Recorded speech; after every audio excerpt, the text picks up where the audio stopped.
आज आपण घेणार आहोत mathematical logic.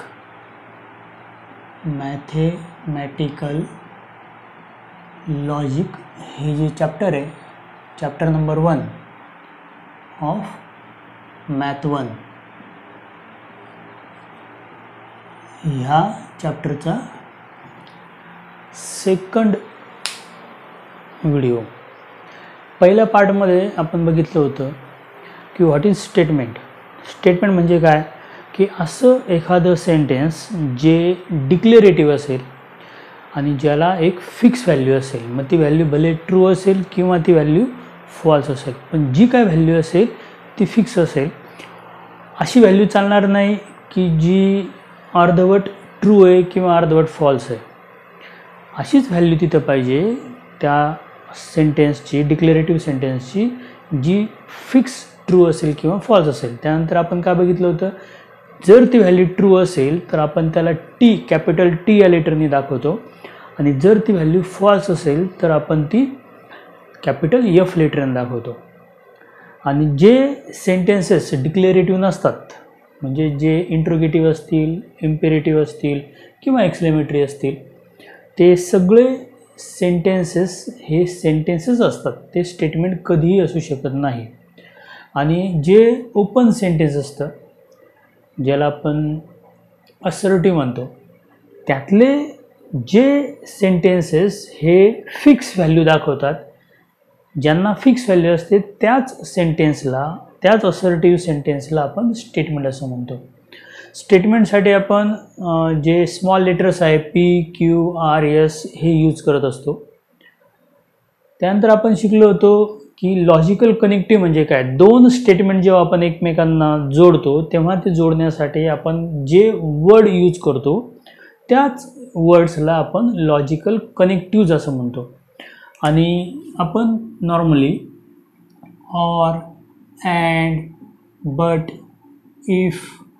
If and, only if किंवा इफ देन किंवा नायदर नॉर, आयदर ऑर असे अनेक आपण वर्ड दोन स्टेटमेंटला जोडण्यासाठी यूज करत असतो. त्यांना म्हणतो आपण लॉजिकल कनेक्टिव्ज. आणि असे वर्ड घेऊन जर आपण एखादं स्टेटमेंट तयार केलं ज्याच्यामध्ये दोन किंवा दोनपेक्षा जास्त सिंपल स्टेटमेंट्स आहे, तर त्या स्टेटमेंटला आपण कंपाऊंड स्टेटमेंट असं म्हणतो. आणि मागच्या लेक्चरमध्ये आपण अशा प्रकारचे दोन कनेक्टिव्ह पाहिले होते. पहिलं कनेक्टिव्ह होतं आपण बघितलेलं कंजंक्शन. मी थोडंसं फक्त मागचं रिवाईज करतोय. कंजंक्शन म्हणजे जर आपण दोन सिंपल स्टेटमेंट अँड ह्या वर्डने जोडले तर आपण त्या कंपाऊंड स्टेटमेंटला, त्या दोन स्टेटमेंटचं कंजंक्शन असं म्हणतो. म्हणजे कंजंक्शनमध्ये दोन स्टेटमेंट हे अँडने जोडलेले असतात, पण प्रत्येक वेळेस तुम्हाला त्यात अँड हा वर्ड सापडेलच असे नाही. त्याचा मिनिंग हा अँड सारखा झाला पाहिजे. मग त्यासाठी आपण त्याचे काही एक्झाम्पल पण घेतले होते की for example, in spite of bad weather India won the cricket match. बघा इथं इन्स्पाइट हा जो वर्ड आहे हा अँड ऐवजी आलेला आहे. म्हणजे बॅड वेदर आहे आणि इंडिया मॅच जिंकला असं त्याचा मिनिंग होऊ शकतो. आणि तिथे इन्स्पायर्ड हा वर्ड अँडला रिप्रेझेंट करतोय, म्हणून ते जे स्टेटमेंट आहे हे कंजंक्शनचं स्टेटमेंट होतं. आणि अशा प्रकारचे काही स्टेटमेंट आपण मागच्या लेक्चरमध्ये पण घेतलेले आहेत. त्याच्यामध्ये एक सांगण्यासारखी गोष्ट अशी आहे की कधी कधी अँड लेटर असून सुद्धा ते स्टेटमेंट हे कंजंक्शनचं नसतं. मग त्याचंही आपण काही एक्झाम्पल घेतले होते. For example, Meena and Reena are twins. हे एकच स्टेटमेंट आहे. याच्यामध्ये जो अँड आलेला आहे तो दोन नाऊनला जोडतो, दोन नावाला जोडतोय, म्हणून हा अँड हा कंजंक्शनचा अँड नाही आहे. त्यानंतर आपण असंच एक स्टेटमेंट घेतलं होतं, Raju and Vijay are very good friends. हे पण स्टेटमेंट दोन स्टेटमेंट नाही आहे, ते एकच स्टेटमेंट आहे.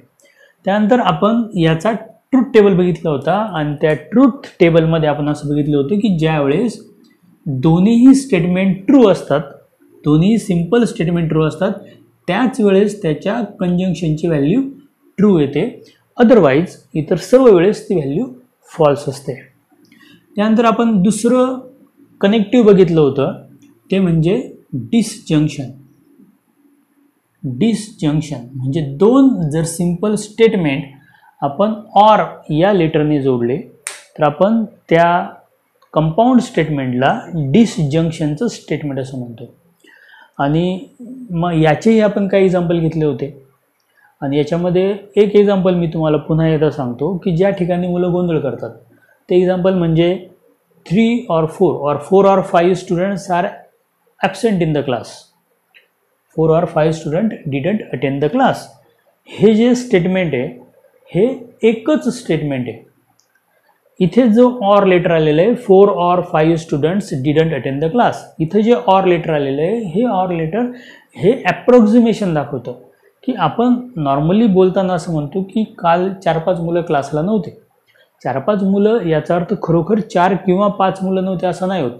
कदाचित 10 मुलं पण क्लासला नसतील, कदाचित 2 मुलं पण क्लासला नसतील. आपण एक अंदाजे एक फिगर सांगत असतो. म्हणून 3 or किंवा 4 or 5 student didn't attend the class हे सिंगल स्टेटमेंट आहे असं आपण बघितलं होतं. आणि याच्यामध्ये आपण जेव्हा ट्रूथ टेबल बघितलं होता त्यावेळेस आपण असं बघितलं होतं की पी ऑर क्यूमध्ये जेव्हा दोन्ही सिंपल स्टेटमेंट फॉल्स असेल त्याच वेळेस ते डिसजंक्शनचं फंक्शन किंवा डिसजंक्शनचं स्टेटमेंट हे फॉल्स असतं, अदरवाईज इट इज ट्रू. कंजंक्शनमध्ये दोन्ही ट्रू असतानाच फंक्शन फक्त ट्रू असतं आणि डिसजंक्शनमध्ये दोन्ही फंक्शन फॉल्स असतानाच ते डिसजंक्शनचं फंक्शन हे फॉल्स असतं. आता आपण काय करणार आहोत, याच्या पुढचं कनेक्टिव्ह थर्ड कनेक्टिव्हविषयी आपण बोलणार आहोत. लॉजिकमधलं जे थर्ड कनेक्टिव्ह आहे त्या थर्ड कनेक्टिव्हला म्हणतात निगेशन. बघा नावावरूनच तुम्हाला कळेल निगेशन म्हणजे काहीतरी निगेटिव्ह आपल्याला करायचं आहे. जे दिलेलं स्टेटमेंट असेल त्याला आपल्याला निगेटिव्ह बनवायचं आहे. मग निगेटिव्ह बनवण्यासाठी आपण नॉर्मली काय करतो, त्याला नॉट हे लेटर यूज करत असतो. म्हणून निगेशनमध्ये नॉट हे लेटर आपल्याला यूज करायचं असतं. मग याची जी डेफिनेशन आहे ती अशी असते की if P and Q are two simple statements, P or Q are two simple statements, then the statement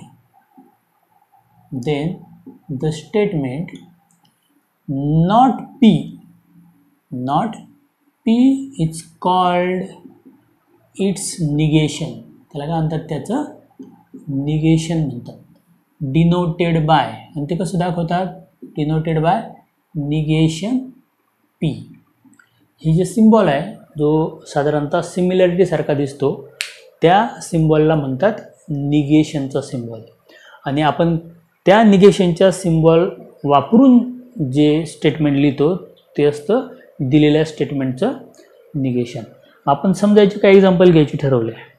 for example मी एक स्टेटमेंट घेतोय निगेशनचं 5 + 5. फॉर एक्झाम्पल बघा एक स्टेटमेंट मी घेतलं 5 + 5 = 10. ओके. आणि आपल्याला काय करायचं आहे, याचं निगेशनचं स्टेटमेंट बनवायचं आहे. मग जर आपण याचं निगेशनचं स्टेटमेंट बनवलं तर ते स्टेटमेंट काय तयार होईल, तर हे जे स्टेटमेंट आहे 5 + 5 = 10, निगेशनचं स्टेटमेंट तयार होईल 5 + 5 not equal to 10. म्हणजे फक्त आपण त्याला नॉट हे लेटर यूज करतोय किंवा नॉट हा सिम्बॉल तिथं यूज करतोय की जेणेकरून ते स्टेटमेंट निगेटिव्ह होतं. दुसरी गोष्ट अशी की समजा दिलेलं स्टेटमेंटची ट्रूथ व्हॅल्यू आपण काढलेली असेल, जशी ह्या स्टेटमेंटची ट्रूथ व्हॅल्यू ट्रू आहे तर त्याच्या निगेशनच्या स्टेटमेंटची ट्रूथ व्हॅल्यू असते फॉल्स. पहिले एक्झाम्पल समजले तुम्हाला. आता आपण दुसरं एक्झाम्पल घेऊ. दुसरं एक्झाम्पल आहे समजा Sujay is a good boy. Statement काय, Sujay is a good boy. आणि आपल्याला काय करायचं आहे, याच्या निगेशनचं स्टेटमेंट लिहायचं. मग निगेशन क्यू काय येईल, तर नॉर्मली निगेशन करताना Sujay is a bad boy असं करायचं नाही, कारण निगेशनमध्ये हे निगेशनचा सिम्बॉल म्हणजेच नॉट हे वर्ड नॉर्मली दिसलं पाहिजे.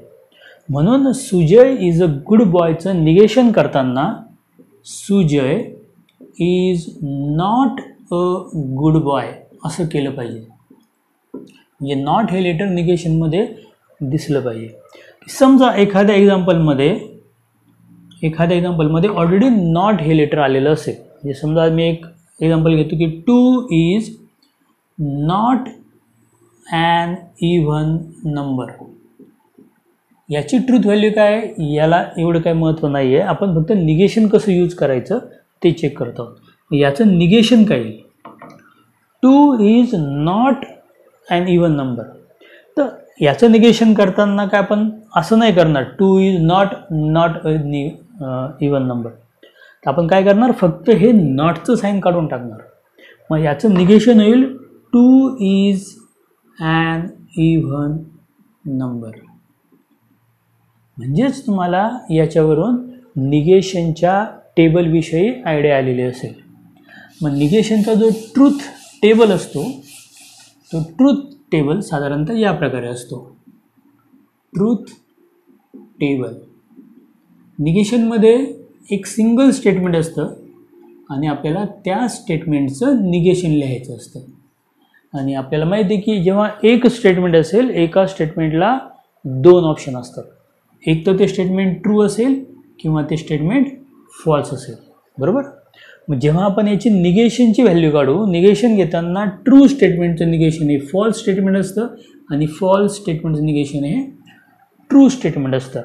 आणि या टेबलच्या आधारे आपण कोणत्याही स्टेटमेंटच्या निगेशनची व्हॅल्यू काढू शकतो. तर यामध्ये जर तुम्हाला काही अडचण असेल तुम्ही तसं मला मेन्शन करू शकता कॉमेंट्समध्ये. तसंच दुसरं आपण याच्यामध्ये हे जेव्हा एक्झाम्पल शिकलो त्याचं असं शिकलो की ट्रू स्टेटमेंटचं निगेशन हे फॉल्स आहे आणि फॉल्स स्टेटमेंटचं निगेशन हे ट्रू आहे, जे मी ह्या टेबलमध्ये पण लिहिलं आहे. पण त्याबरोबर आपण अजून एक रूल शिकलो आहे की ज्यावेळेस आपण 2 वेळेस निगेशन एखाद्या होतं स्टेटमेंटचं घेतो, कोणत्याही स्टेटमेंटचं जर आपण 2 वेळेस निगेशन काढलं तर आपल्याला ते स्टेटमेंट पुन्हा मिळतं. म्हणजे negation of a given statement is the statement itself. यात जर तुम्हाला काही डाऊट असतील तर तुम्ही मला विचारू शकता. ओके, हे समजले ना सर्व. आता आपण घेऊ याच्या पुढचा पार्ट. नेक्स्ट पार्ट आहे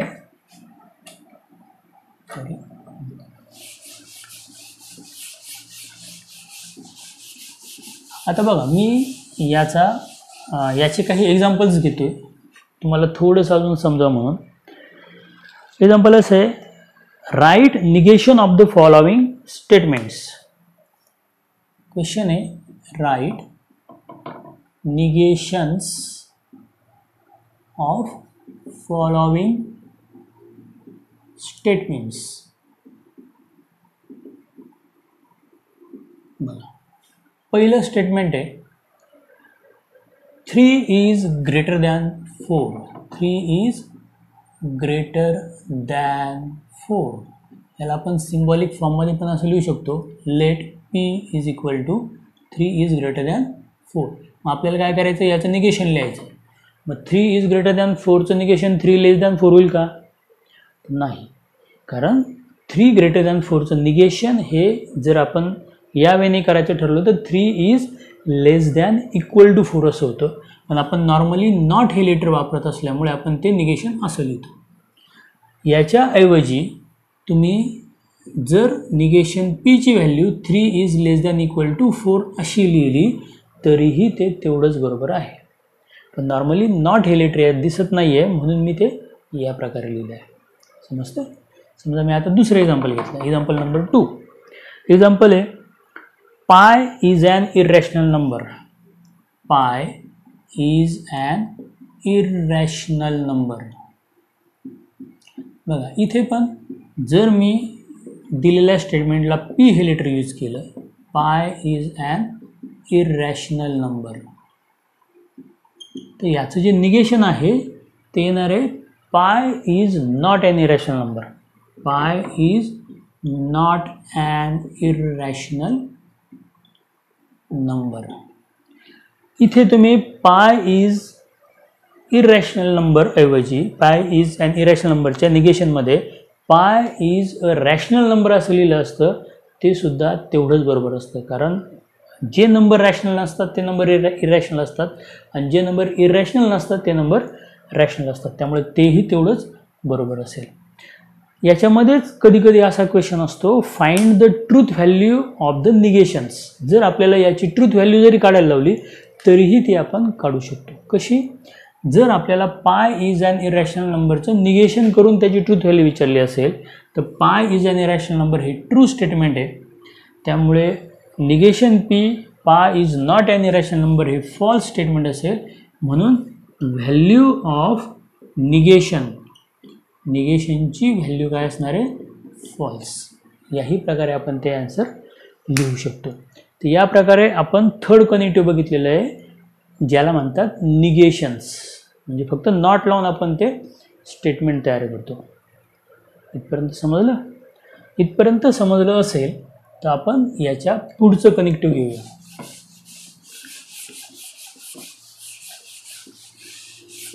याच्या पुढचं कनेक्टिव्ह हे अतिशय महत्त्वाचं कनेक्टिव्ह आहे. त्या कनेक्टिव्हला म्हणतात conditional.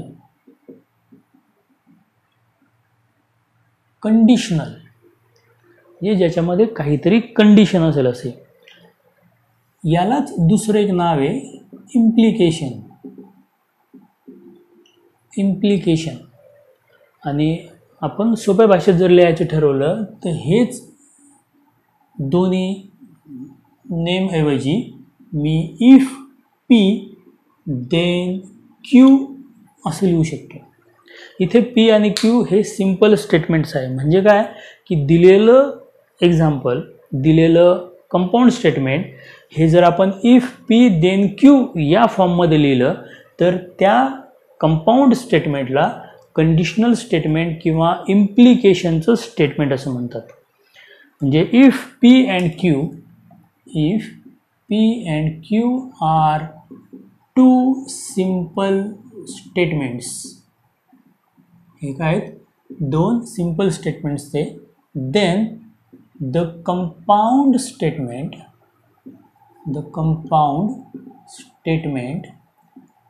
If P then Q is called its implication. म्हणतात त्याचं इम्प्लिकेशन. आणि हे लिहितं कसं? Denoted by. यासाठी पण एक सिम्बॉल आहे, denoted by P implies Q. हा इम्प्लिकेशनचा सिम्बॉल आहे. म्हणजे आपल्याला दिलेल्या स्टेटमेंटमध्ये जर इफ पी देन क्यू या फॉर्ममध्ये जर कंपाऊंड स्टेटमेंट असेल तर त्याला म्हणतो आपण त्याचं इम्प्लिकेशन. हे थोडं चांगलं समजून घ्यावं लागेल. जसं आपण कंजंक्शन किंवा डिजंक्शन घेतलं किंवा निगेशन घेतलं हे त्यातल्या त्यात इझी होते. याच्यामध्ये थोडासा एक किचकट भाग आहे. तसं बघा की जेव्हा आपण इन पी इम्प्लाइज क्यू, जेव्हा आपण या फॉर्ममध्ये इफ देनमध्ये एखादं वाक्य बोलतो, एखादा थेरम बोलतो, तेव्हा इफ नंतरचा जो पार्ट असतो याला आपण गिव्हन म्हणतो आणि देन नंतरच्या पार्टला आपण टू प्रूव्ह म्हणतो. बरोबर? तसाच इथे पी इम्प्लाइज क्यूमध्ये पी हा जो पार्ट असतो हा सफिशियंट पार्ट असतो त्या स्टेटमेंटचा आणि क्यू हा पार्ट असतो त्याचा नेसेसरी भाग. There are two parts in implication. One part is sufficient part and the other is called necessary part.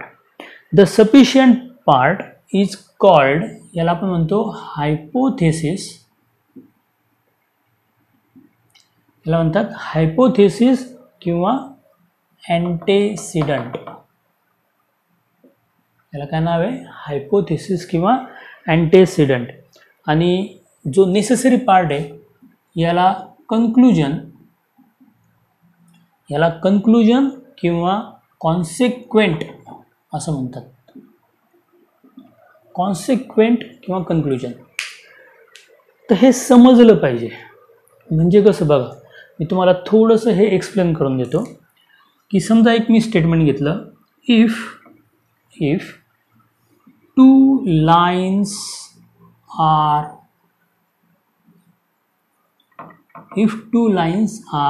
parallel, then they do not intersect each other. बघा मी काय घेतलं, if two lines are parallel then they do not intersect each other. याच्यामध्ये तुम्हाला दोन simple statement दिसत आहे. जर मी ते सेपरेट केले तर माझं पहिलं स्टेटमेंट होईल P equal to two lines are parallel. दोन लाईन कशा आहेत, पॅरलल आहेत. आणि Q स्टेटमेंट असेल two lines doesn't intersect each other.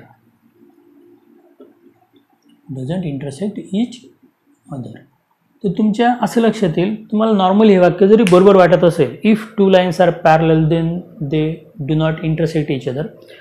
जर आपण समजा P आणि Q ह्या दोनही स्टेटमेंटचे वेन डायग्राम काढली तर बघा होतं कसं,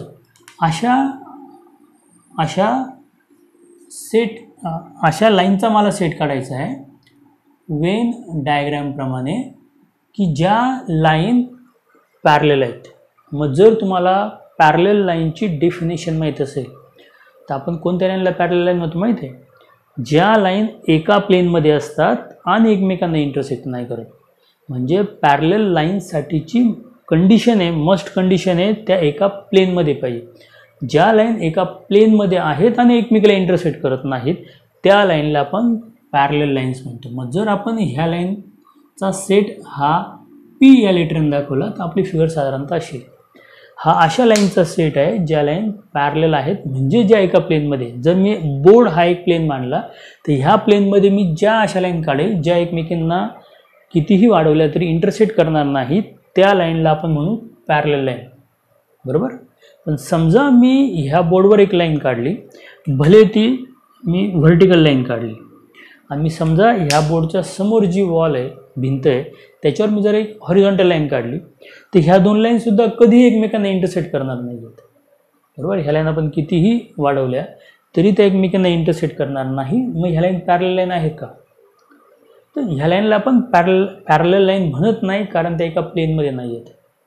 मग जो दुसरा सेट आहे to lines doesn't intersect each other. हा जो सेट आहे हा अशा लाईनचा सेट आहे ज्या लाईन कोणत्याही प्लेनमध्ये असल्या तरी चालतील. त्या एकाच प्लेनमध्ये असल्या पाहिजे अशी काही कंडिशन नाही. फक्त त्यांची एकच कंडिशन आहे, त्या लाईन एकमेकांना इंटरसेक्ट नाही झाल्या पाहिजे. मग अशा लाईन कोणत्याही प्लेनमध्ये येऊ शकतात. म्हणजे ह्या लाईनचा जो सेट आहे हा प्रचंड मोठा सेट येईल आणि त्या सेटमध्ये हा पूर्ण P सेट येणार आहे. कारण P सेट अशा लाईनचा सेट आहे ज्या इंटरसेक्ट करत नाही आणि तो सेटसुद्धा Q लाईनमध्ये येणारच. कारण Q सेटमधल्या लाईन पण एकमेकांना इंटरसेक्ट करत नाही. म्हणून P हा पूर्ण सेट हा त्या Q सेटमध्ये येणार आहे. म्हणजे P हा जो सेट आहे हा Q या सेटचा सबसेट जेव्हा असेल त्यावेळेस ते स्टेटमेंट इफ देन ह्या प्रकारचं असतं. म्हणजे इफ देनमध्ये तुम्हाला ही गोष्ट समजून घ्यावी लागेल, कारण बऱ्याच वेळेस काय होतं की मिनिंगलेस पण स्टेटमेंट असतात, की आपण कोणतं पण एक मिनिंगलेस स्टेटमेंट तयार केलं पण त्यात जर इफ आणि देन लेटर यूज केलं असेल तर त्या स्टेटमेंटमध्ये आपल्याला देन नंतरचा जो पार्ट आहे तो नेसेसरी म्हणूनच गृहीत धरावा लागेल. समजा फॉर एक्झाम्पल मी एक स्टेटमेंट असं म्हटलं, if a person live in Nashik then he is rich. बघा, if a person live in Nashik then the person is rich. तर आपण जर इथे मॅथमॅटिकल लॉजिकच्या वेने विचार केला तर याचा मिनिंग असा होतो की नाशिकमधला प्रत्येक व्यक्ती हा रिच आहे. म्हणजे जगातल्या पृथ्वीवरच्या सर्व रिच लोकांचा आपण सेट तयार केला तर त्यात नाशिकचा प्रत्येक व्यक्ती येईल, असा त्या स्टेटमेंटचं मिनिंग होतं. म्हणजे आपण ते वाक्य सांगताना जर लॉजिकच्या वेने विचार केला त्याचा मिनिंग बदलू शकतो. म्हणून आपल्याला इथं थोडंसं लक्ष द्यायचं आहे. इथपर्यंत जर तुम्हाला कळालं असेल तर मी याच्या पुढे जाऊ शकतो थोडंसं. यात काय डाऊट आहे का बघा, समजतंय? आता मी याच्या पुढचा भाग घेतोय.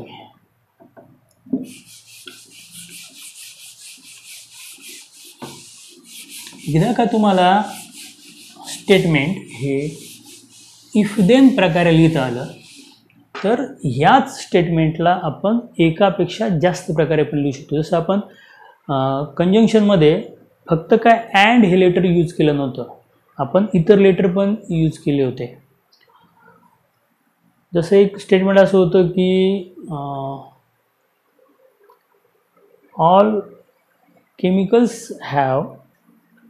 Chemicals are effective or drugs are effective though it has side effect.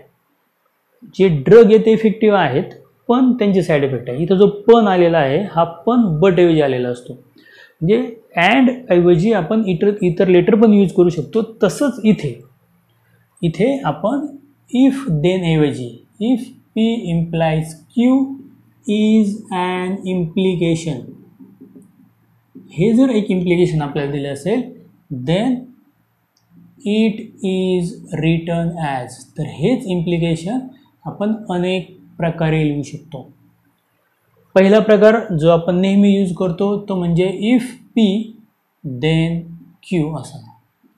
पण यापेक्षाही वेगळ्या प्रकारे आपण हेच स्टेटमेंट सांगू शकतो. जसं की याला मी पी इम्प्लाइज क्यू असं म्हटलं तरी चालेल, किंवा जर मी याचं अजून वेगळ्या प्रकारे रूपांतर करायचं ठरवलं तर ह्याच स्टेटमेंटला मी असं म्हणू शकतो क्यू इफ पी. याच स्टेटमेंटला मी पी ओनली इफ क्यू असे म्हणू शकतो. ह्याच स्टेटमेंटला मी P is necessary part of Q असे म्हणू शकेल, किंवा मी ह्याच स्टेटमेंटला क्यू इज, यहाँ पे एक गडबड हो गई ना, इथं काय पाहिजे होतं Q is necessary part of P, आणि दुसरं स्टेटमेंट तयार होईल P is sufficient part of Q. याचप्रमाणे मी याला अजून एका फॉर्ममध्ये कन्वर्ट करू शकेल. मी याला असं लिहिल पी फॉलोज फ्रॉम क्यू. म्हणजे आपण एकच दिलेलं स्टेटमेंट हे इम्प्लिकेशनमध्ये अनेक प्रकारे लिहू शकतो. क्यू फॉलोज फ्रॉम पी, तर एकच आपण पी इम्प्लाइज क्यूचं स्टेटमेंट हे 7 प्रकारे लिहू शकतो. यातल्या कोणत्याही प्रकारे ते स्टेटमेंट दिलं असेल तर आपल्याला ते सिम्बॉलिक फॉर्ममध्ये लिहिताना पी इम्प्लाइज क्यू या फॉर्ममध्ये लिहिता आलं पाहिजे. फॉर एक्झाम्पल, समजा मी एक एक्झाम्पल घेतलं. मी एक्झाम्पल घेतोय की if the sky is clear, if the sky is clear then the sun is shining, the sun is shining. बरोबर. तर दिलेल्या स्टेटमेंटमध्ये तुम्हाला दिसेल की इथे जे 2 सिंपल स्टेटमेंट्स आहे त्यातलं पहिलं स्टेटमेंट आहे the sky is clear, and Q statement आहे द सन इज शायनिंग. बरोबर. बघा, तर आपण हे स्टेटमेंट किती प्रकारे लिहू शकतो ते आपल्याला सांगायचं आहे. तर बघा, हे स्टेटमेंट पहिल्या प्रकारे दिलेलं आहे if the sky is clear then the sun is shining. समजा मला सेकंड वेने सांगायचं असेल तर हे स्टेटमेंट मी कसं सांगेल, तुम्ही काय केलं, आधी पी हे स्टेटमेंट घेईल the sky is clear, the sky is clear implies that the sun is shining. Sky clear आहे याचा इफेक्ट काय होतोय तर सन इज शायनिंग. समजा मी थर्ड वेने ते तयार केलं तर मी स्टेटमेंट कसं तयार करेल Q if P, the sun is shining if the sky is clear. समजा मी फोर्थ वेने तयार केलं तर स्टेटमेंट कसं तयार होईल the sky is clear only if the sun is shining.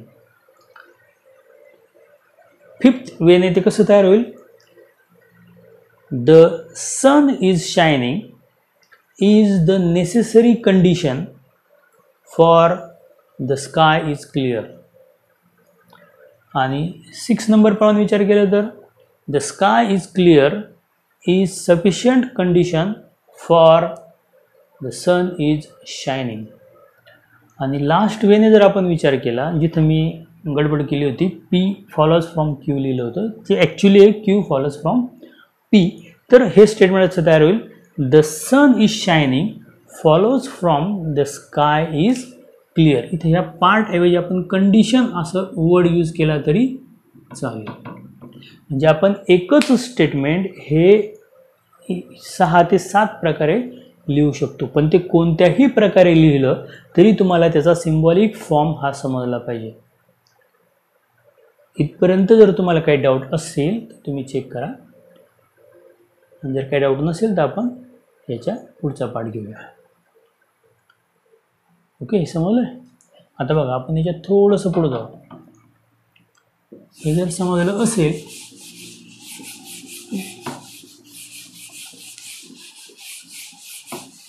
तर नेहमीसारखे याच्यावर 2 प्रकारचे क्वेश्चन असतात. एक क्वेश्चन म्हणजे की तुम्हाला एक स्टेटमेंट दिलेलं आहे वर्डमध्ये आणि तुम्हाला त्याला सिम्बॉलिक फॉर्ममध्ये कन्वर्ट करायचं आहे, जे आपण कंजंक्शन आणि डिसजंक्शनमध्ये एक्झाम्पल घेतले होते. म्हणजे कसं बघा, फॉर एक्झाम्पल घेतोय. क्वेश्चन आहे, write in symbolic form. Symbolic फॉर्ममध्ये लिहा. पहिलं स्टेटमेंट आहे, if boys are playing, then they are happy.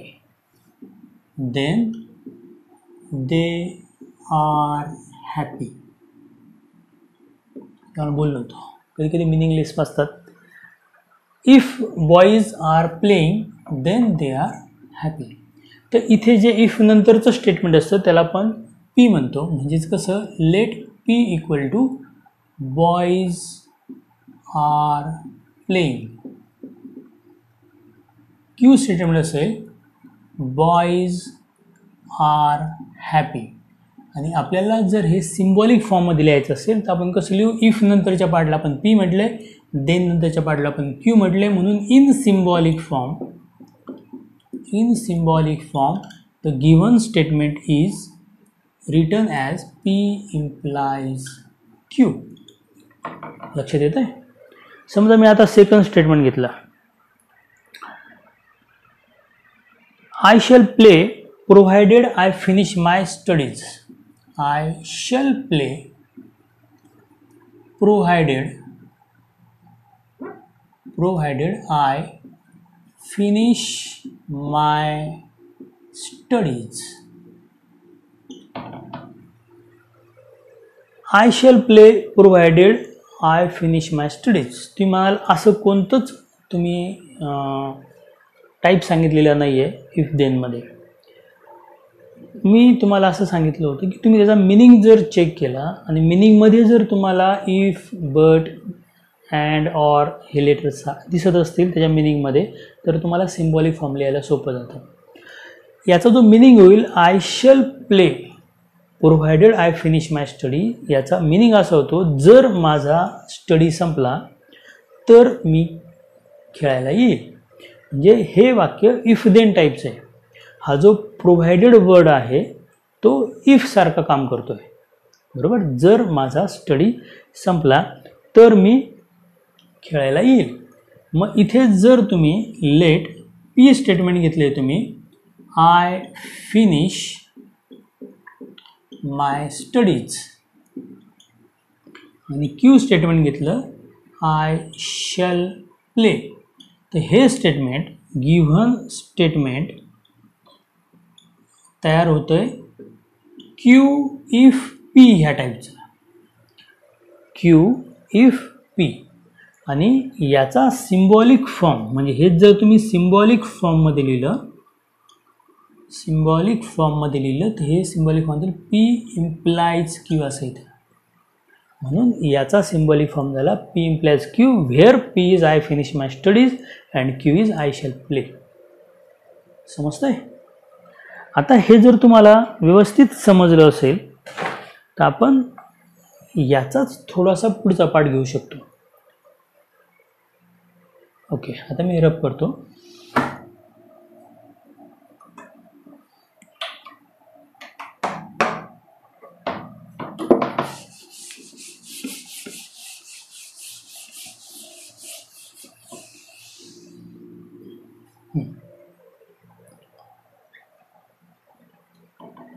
याचा नेक्स्ट जे एक्झाम्पल असतात ते म्हणजे ट्रूथ टेबलवर आधारित. मग आपण याचा काय करू आता, ट्रूथ टेबल बघू. ट्रूथ टेबल आपण याच्या अगोदर 3 ट्रूथ टेबल बघितलेले आहेत, कंजंक्शनचा, डिजंक्शनचा आणि निगेशनचा. कंजंक्शनमध्ये जेव्हा दोन्ही दिलेले स्टेटमेंट ट्रू असतात त्याच वेळेस त्या कंजंक्शनच्या स्टेटमेंटची व्हॅल्यू ट्रू येते, अदरवाईज इट इज फॉल्स. डिजंक्शनच्या ट्रूथ टेबलमध्ये जेव्हा दोन्हीही सिंपल स्टेटमेंट फॉल्स असतात त्याच वेळेस त्याच्या डिजंक्शनच्या स्टेटमेंटची व्हॅल्यू येते false, otherwise it is true. निगेशनमध्ये ट्रूचं निगेशन फॉल्स होतं आणि फॉल्सचं निगेशन ट्रू होतं. तसं ह्या ट्रूथ टेबलमध्ये जेव्हा P आणि Q हे 2 स्टेटमेंट असतात, मी तुम्हाला मागच्या लेक्चरमध्ये पण सांगितलं होते, 2 स्टेटमेंट जेव्हा असतात तेव्हा ती लिहिण्याची एक विशिष्ट पद्धत असते. आपण काय करतो, पहिल्या स्टेटमेंटच्या खाली 2 वेळेस T आणि 2 वेळेस F लिहितो, TT FF. आणि सेकंड स्टेटमेंटच्या खाली आपण अल्टरनेट T आणि F लिहितो, जेणेकरून आपले 4ही ऑप्शन इथं आपल्याला मिळतात. कारण एका स्टेटमेंटमध्ये जर 2 ऑप्शन असतील तर 2 स्टेटमेंटमध्ये टोटल 4 ऑप्शन असतात. आणि हे 4 ऑप्शन कसे असतील की दोन्ही स्टेटमेंट ट्रू असेल किंवा दोन्ही स्टेटमेंट फॉल्स असतील किंवा पहिलं ट्रू दुसरं फॉल्स किंवा पहिला फॉल्स दुसरं ट्रू. हे लिहिण्यासाठी आपण एक शॉर्टकट मेथड यूज करतो. पहिल्यांदा जर 2दा T लिहिला, नंतर 2दा F लिहिला तर तुम्हाला 4ही ऑप्शन असे मिळतात, दोन्ही स्टेटमेंट ट्रू, दोन्ही स्टेटमेंट फॉल्स, पहिला ट्रू दुसरा फॉल्स, पहिला फॉल्स दुसरा ट्रू, आणि हे 4ही ऑप्शन त्यात येतात. त्यामुळे ह्याच क्रमाने ह्याच ऑर्डरने नेहमी ते लिहिलं जातं. इम्प्लिकेशनमध्ये ज्यावेळेस दोन्ही स्टेटमेंट ट्रू असेल किंवा सेकंड स्टेटमेंट ट्रू असेल किंवा दोन्ही स्टेटमेंट फॉल्स असेल त्यावेळेस हे फंक्शन ट्रू असतं, आणि जेव्हा नेसेसरी फंक्शन फॉल्स असतं आणि सफिशियंट ट्रू असतं त्यावेळेस ते फंक्शन फॉल्स असतं. हेच थोडंसं एक्सप्लेन केलं तर आपण जे पहिलं स्टेटमेंट घेतलं होतं इफ देनचं, if 2 lines are parallel then they do not intersect each other. तुमच्या लक्षात येईल, समजा तुम्ही अशा 2 लाईन काढायच्या ठरवल्या की ज्या लाईन पॅरलल आहे, बरोबर, आणि दे do not intersect each other, ते फॉल्स आलं पाहिजे. तर ते शक्यच नाही. म्हणजे ज्या लाईन पॅरलल आहेत त्या इंटरसेक्ट करूच शकत नाही, पण ज्या इंटरसेक्ट करत नाही त्या पॅरलल असतीलच असं नाही. कारण जेव्हा तो 2 वेगळ्या प्लेनमध्ये असतात तेव्हा त्या इंटरसेक्ट न करता पण त्या पॅरलल पण नसतात. म्हणून सेकंड स्टेटमेंट जेव्हा फॉल्स असेल तर पहिले ट्रू असलं तरी त्याची व्हॅल्यू फॉल्स येते, पण दोन्ही स्टेटमेंट फॉल्स असताना ती व्हॅल्यू नेहमी ट्रू असते. तर हा टेबल पण तुम्हाला नेहमी पाठ करून ठेवायचा आहे, कारण याच्यावर आपल्याला ट्रूथ व्हॅल्यू काढण्याचे एक्झाम्पल्स पण असतात. हे जर तुम्हाला समजलं असेल तर ह्याच इम्प्लिकेशनवर आधारित पुढचा पार्ट असा आहे की if P implies Q is an implication. हे काय आहे, एक इम्प्लिकेशन आहे. देन तर पहिलं असतं त्याचं converse of P implies Q is Q implies P. तर P implies Q चा कॉन्व्हर्स असतो Q implies P. Second thing is inverse. The inverse of P implies Q is negation P implies negation Q. And the third definition is contrapositive. Contrapositive of P implies Q is negation Q implies negation P. समजतंय? 3 definition आहे ज्या तुम्हाला कायमच्या पाठ पाहिजेत. पहिली definition आहे, implication दिलेलं असेल तर त्या इम्प्लिकेशनचा कॉन्व्हर्स म्हणजे फक्त करायचं का आपल्याला इफ पी देन क्यू ऐवजी इफ क्यू देन पीचं स्टेटमेंट तयार करायचं. त्या स्टेटमेंटला म्हणून आपण त्याचा कॉन्व्हर्स. इन्व्हर्स म्हणजे काय, तर आपण पी इम्प्लाइज क्यूच्या दोन्ही जे स्टेटमेंट आहे त्यांना आपण जर निगेशनचं साईन दिलं तर negation P implies negation Q. आणि याचा जर मी पुन्हा कॉन्व्हर्स केला तर हे कॉन्ट्रा पॉझिटिव्ह तयार होतं. म्हणून आम्ही असं पण म्हणू शकतो the converse of inverse is a Contra positive. बरोबर. तर ह्या 3 डेफिनेशन आपल्या कायमच्या पाठ पाहिजे. जर इथपर्यंत समजलं असेल तर आपण ह्या डेफिनेशनवरचे एक्झाम्पल्स घेऊ शकतो. म्हणजे कसं बघा, आता मी हे रब करतो. आता मी फक्त ट्रूथ टेबल रब करतो थोड्या वेळासाठी आणि मग थोड्या वेळानंतर आपण ते खालचे पण रब करू. तर मी एक स्टेटमेंट घेतो आहे.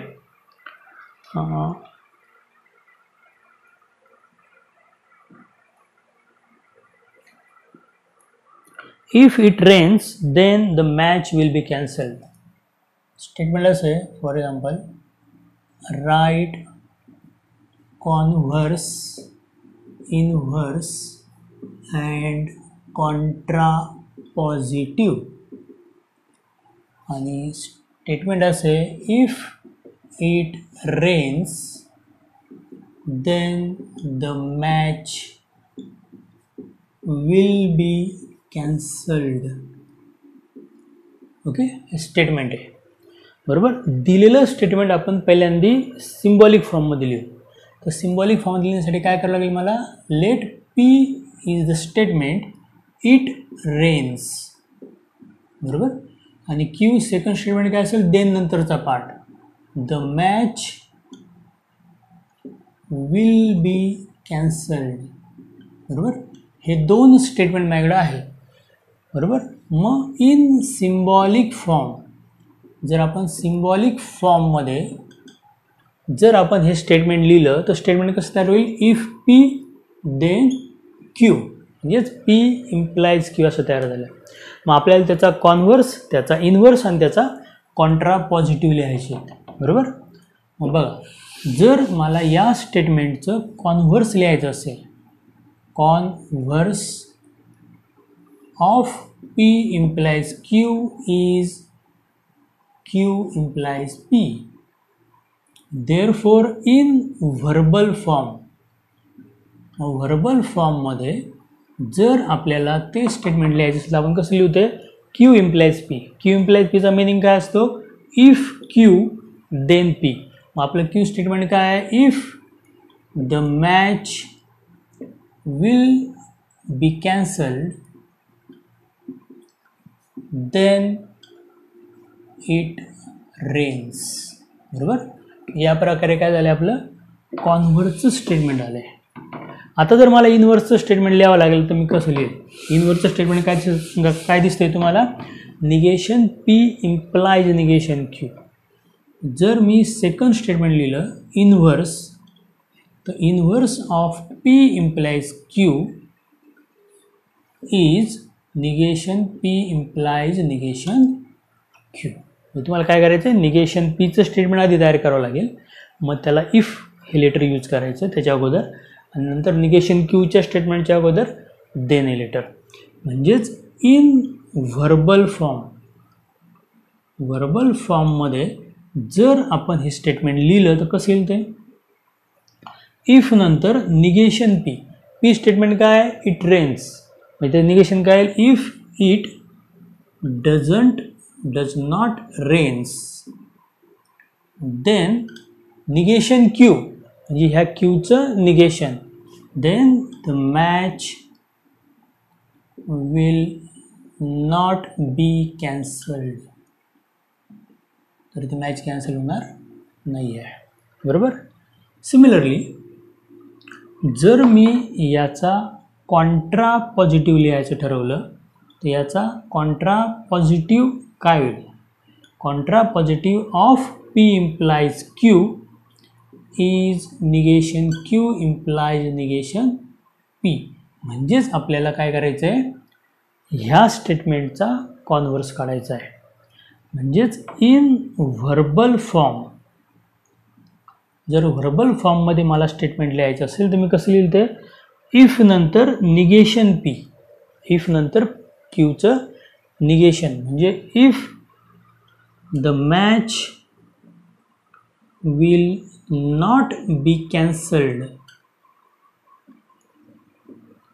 then it doesn't rains.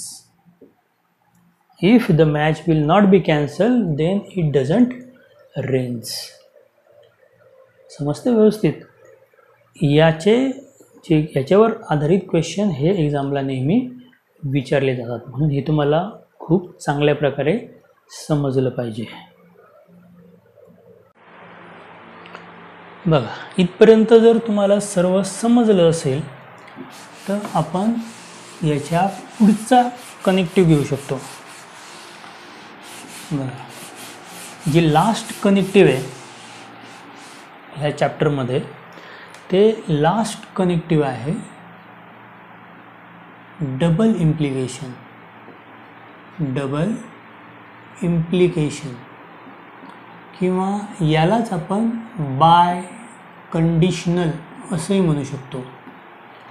आणि जर आपण सोप्या भाषेत सांगायचं ठरवलं तर ते मी असं लिहू शकतो, P if and only if Q असं म्हणू शकतो मी. P if and only if Q. म्हणजे जर याचे डेफिनेशन आपण तयार केले तर कसं करू आपण मग, if P and Q are two simple statements, then the compound statement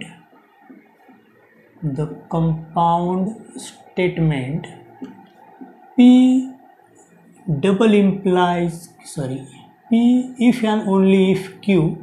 मग आता इफ अँड ओनली इफला ना आपल्याला एक शॉर्टकट लिहायला, फक्त काय करायचं, IFF लिहायचं. IFF म्हणजेच इफ अँड ओनली इफ.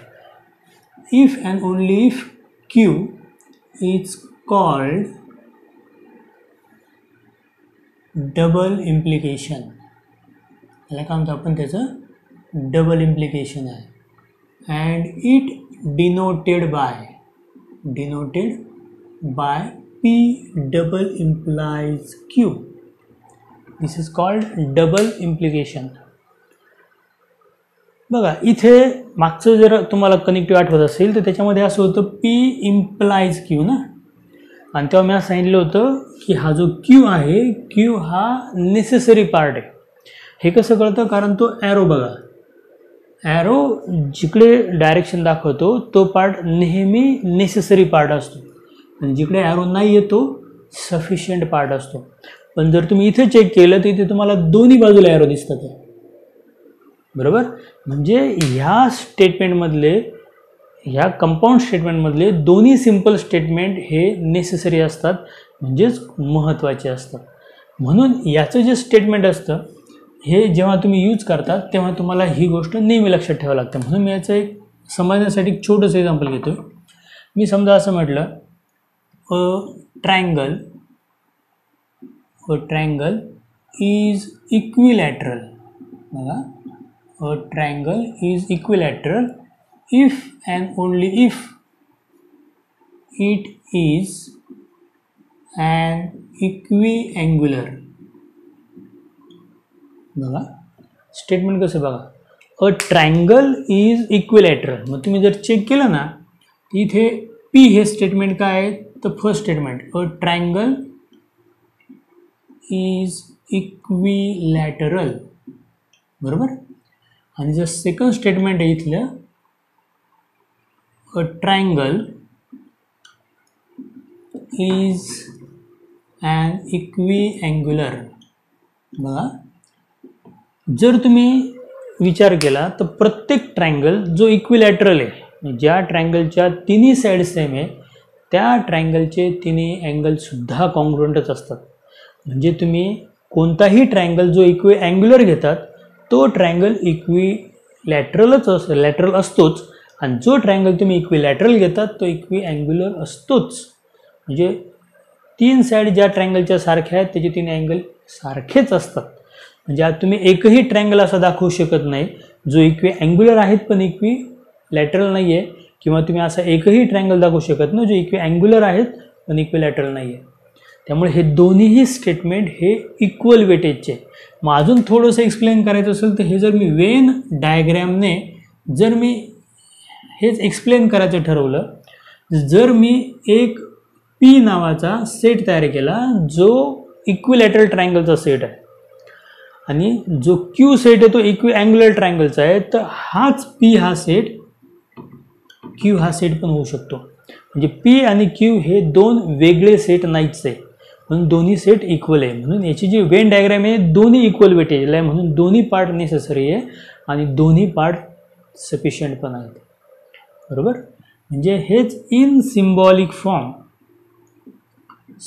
फॉर्ममध्ये हे आपण लिहितो पी डबल इम्प्लाइज क्यू. हे जे स्टेटमेंट आहे the biconditional statement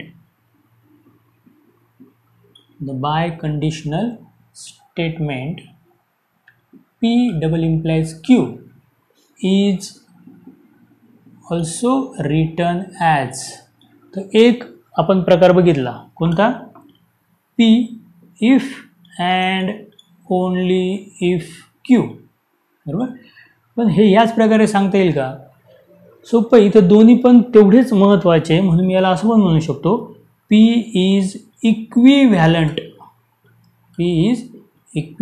to Q किंवा P is necessary and sufficient condition for Q असे म्हणू शकतो. किंवा हेच उलटं करून Q is necessary and sufficient condition for P आपण असे म्हणू शकतो. किंवा जर आपण अजून एखादं वाक्य तयार करायचं ठरवलं याच प्रकारे, तर याला आपण P implies and implied by Q असंही इथे आपण लिहू शकतो. म्हणजे डबल इम्प्लिकेशनचं स्टेटमेंट हे 4 प्रकारे मिनिमम लिहिता येतं. बरोबर. इथपर्यंत सर्व चेक करून घ्या म्हणजे आपल्याला पुढच्या पार्टकडे जाता येईल. समजलंय? बघा आता मी घेतो नेक्स्ट पार्ट. आपल्याला हे समजलं की डबल इम्प्लिकेशनचं स्टेटमेंट कसं लिहितात, त्याचे दोनही पार्ट नेसेसरी असतात किंवा दोनही पार्ट सफिशियंट असतात. याचे जे ट्रूथ टेबल आहे याचा ट्रूथ टेबल नॉर्मली असा असतो. दोन्ही पार्ट तेवढेच महत्त्वाचे असल्यामुळे याच्या ट्रूथ टेबलमध्ये जेव्हा दोनही स्टेटमेंट, बघा पी स्टेटमेंटमध्ये 2T आणि 2F असतात, क्यूमध्ये TF म्हणजे ते अल्टरनेट असतात. इथे पण 2T आणि 2F आहेत पण ते अल्टरनेट आहेत. आणि मग डबल इम्प्लिकेशनच्या स्टेटमेंटमध्ये जेव्हा दोनही स्टेटमेंट हे ट्रू असतात किंवा दोनही स्टेटमेंट हे फॉल्स असतात त्यावेळेस ते डबल इम्प्लिकेशनचं फंक्शन हे ट्रू असतं, otherwise it is false statement. बरोबर. याचाही ट्रूथ टेबल तेवढाच महत्त्वाचा आहे आणि तो तुमचा कायमचा पाठ असायला हवा. याच्यावर जे एक्झाम्पल असतात, म्हणजे फॉर एक्झाम्पल समजा राईट द क्वेश्चन आहे, write the following in symbolic form. आपल्याला काय करायचं आहे की दिलेलं जे स्टेटमेंट आहे ते आपल्याला सिम्बॉलिक फॉर्ममध्ये लिहायचं आहे. बघा मी पहिले एक्झाम्पल घेतोय. A person is happy if and only if he is successful. एक त्यांनी दिलेलं स्टेटमेंट आपण घेतले. काय स्टेटमेंट कळालं? A person is happy if and only if he is successful. मग इथे आपल्याला काय करावं लागेल, याचे 2 सिम्पल स्टेटमेंट चेक करावं लागतील आधी. एक स्टेटमेंट कसं येईल, अ पर्सन इज हॅपी. आणि क्यू स्टेटमेंट असेल अ पर्सन इज सक्सेसफुल, बरोबर. मग इन सिम्बॉलिक फॉर्म जर आपल्याला हे स्टेटमेंट लिहायचं असेल, the given compound statement is written as P double implies Q, कारण ते इफ अँड ओनली मध्ये आहे. समजतंय?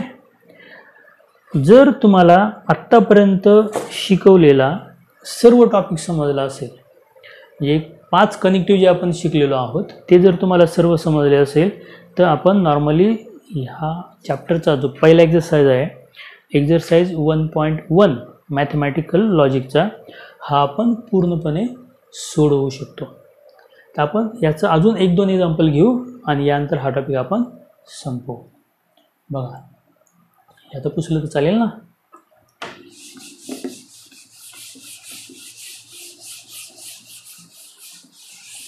जर मी आत्तापर्यंत मॅथमॅटिकल लॉजिकची जी समरी घेतली आहे ती जर शॉर्टकटमध्ये सांगायचं ठरवलं, तर आपण ट्रूथ टेबलमध्ये 5 प्रकारचे जे कनेक्टिव्ह शिकलेलो आहोत ते होते कंजंक्शन,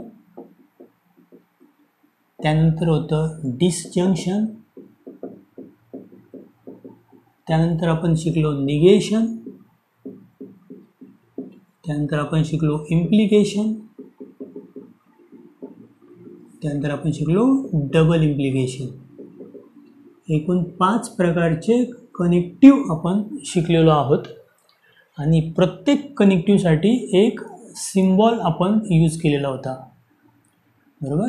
म्हणजे टोटल कनेक्टिव्ज जर आपण चेक केले तर 5 कनेक्टिव्ज आपण शिकलेलो आहोत आणि प्रत्येकासाठीचा एक सिम्बॉल पण आपण शिकलेलो आहोत. कंजंक्शनचा सिम्बॉल असतो व्ही, उलटा गेल्यानंतर जसा दिसेल तसा. डिसजंक्शनचा सिम्बॉल असतो व्ही सारखा, निगेशनचा सिमिलरिटी सारखा, इम्प्लिकेशनचा ॲरो आणि डबल इम्प्लिकेशनचा डबल ॲरो, बरोबर. 5 सिम्बॉल शिकलेलो आहोत आणि ह्या 5 सिम्बॉल बरोबरच आपल्याला यांचे ट्रूथ टेबल पण माहीत असायला हवे, म्हणून मी ह्या सर्वांचा एकत्र ट्रूथ टेबल तुम्हाला सांगतो आहोत. बघा, जर माझ्याकडे 2 स्टेटमेंट असतील P आणि Q, तर याच्यावरून मी कंजंक्शन, डिसजंक्शन, निगेशन, इम्प्लिकेशन आणि डबल इम्प्लिकेशनचा टेबल तयार करू शकतो. बघा, जर आपण या सर्वांचा टेबल तयार केला तर 2 स्टेटमेंटला एकूण 4 ऑप्शन असतात, TTFF आणि TFTF.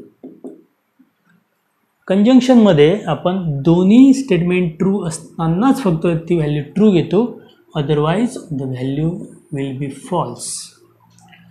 डिसजंक्शनमध्ये आपण दोन्ही स्टेटमेंट फॉल्स असताना फॉल्स व्हॅल्यू घेतो, otherwise the value is true. याचं एक्सप्लेनेशन आपण प्रिव्हियस व्हिडिओमध्ये केलेलंच आहे. निगेशन P आजच आपण शिकलेलो आहोत. निगेशन Pमध्ये आपण P स्टेटमेंटची व्हॅल्यू जी आहे ट्रू असेल तर आपण ते निगेशन फॉल्स करतो आणि जर ती व्हॅल्यू फॉल्स असेल तर त्याचं निगेशन आपण ट्रू असं करतो.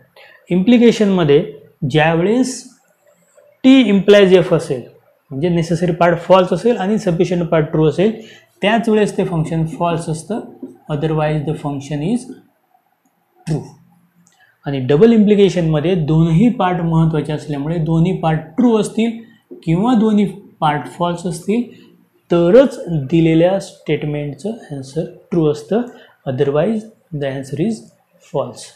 तर नॉर्मली तुमचे सगळे टेबल पार्ट असायला हवेत आणि तुमच्या सगळ्या डेफिनेशन जर पार्ट असतील, तुम्हाला ते डेफिनेशन समजले असतील, तर आपण पुढच्या व्हिडिओमध्ये एक्झरसाइज 1.1 विषयी डिस्कस करू आणि तो पूर्ण आपण सोडवून घेऊ. I hope you understand everything I told you today. Bye.